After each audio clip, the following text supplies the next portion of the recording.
पिछले 32 months में almost 50 soldiers have lost their lives. Nobody is being held accountable. जो इस वक्त के DG हैं, he is more, busy with fixing things politically. उनका जॉब है PDP के लोग कैसे तोड़े जाए, लोगों को कैसे हरास किया जाए, उनको कैसे धमकाया जाए, जर्नलिस्ट को कैसे तंग किया जाए। पिछले 32 months में almost 50 soldiers have lost their lives. Nobody is being held accountable. और जो इस वक्त के DG हैं, he is more, busy with fixing things politically. उनका जॉब है PDP के लोग कैसे तोड़े जाए, लोगों को कैसे हरास किया जाए, उनको कैसे धमकाया जाए, जर्नलिस्ट को कैसे तंग किया जाए। आपका जो पासपोर्ट है उसको वेपन बना दिया गया है, वेरिफिकेशन को वेपनाइज किया गया है। UAPA कैसे ज़्यादा से ज़्यादा लोगों को लगाया जाए, किस तरह ज़्यादा से ज़्यादा रेड्स किए जाए। यहाँ पर बिजनेसमैन बेचारे रो रहे हैं, कभी एक रेड, कभी दूसरा रेड, कभी ED का रेड, कभी इनकम टैक्स का रेड। हमारे जो मौलवी हैं उनको भी नहीं बख्शा जाता है, उनको ब्लैकमेल किया जाता है कि अगर आप हमारे कहने पे मस्जिदों में काम करोगे तो तुमको बाहर रखेंगे, नहीं करोगे तो जेल में डाल देंगे। बार एसोसिएशन उनको जेल में डाल क्यों? क्योंकि वो इलेक्शन करना चाहते थे। तो ये क्या हो रहा है? We don't need a fixer here. We need a DG.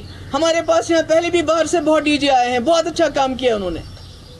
बहुत सारे जो बाहर के एडमिनिस्ट्रेटिव ऑफिसर्स आए हैं, पर किसी ने कम्युनल लाइन्स पे आज तक काम नहीं किया। यहाँ सिर्फ कम्युनल लाइन्स पे काम हो रहा है। आप मुलाजमों को नौकरियों से निकालते हैं करप्शन के नाम पे। कौन होते हैं वो लोग? मेजॉरिटी कम्युनिटी के, मिलिटेंसी का इल्ज़ाम दे के।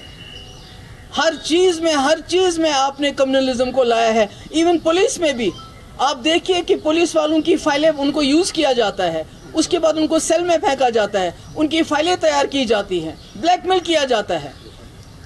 इस तरह से जम्मू कश्मीर न चला है न चलेगा। जिस पार्टी का ये एजेंडा यहाँ चलाना चाहते हैं, इनको मालूम होना चाहिए जो उनका आइडियोलॉग था, deputy prime minister LK Advani, जिन लोगों को इन्होंने जेल में डाला है या जो लोग इस दुनिया में नहीं है, उन सब के साथ उन्होंने डायलॉग किया।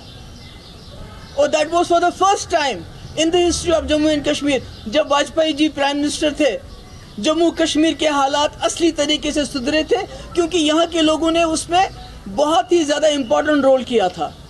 उनको लगा था कि पहली बार हिंदुस्तान की सरकार, यहाँ की एजेंसी कश्मीरी लोगों पे भरोसा कर रहे हैं, और सारी सिचुएशन चेंज हो गई थी। आज सबसे बड़ा फेलियर इनका नॉर्थ कश्मीर में है, जहां बकौले इनके, मुझे नहीं मालूम है इंजीनियर रशीद साहब के खिलाफ क्या है।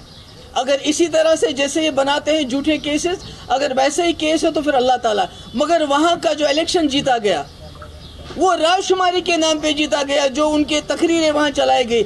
इनको शर्म आनी चाहिए, इनको पता चलना चाहिए वहाँ जो लोग इस मुल्क के साथ खड़े थे, चाहे वो उमर साहब थे या सजादुद्दीन लोन साहब थे, उनको लोगों ने वोट नहीं डाला, बल्कि उस सेंटिमेंट को वोट डाला जिस सेंटिमेंट को ये बंदूक के बलबूते पे ख़त्म करना चाहते हैं।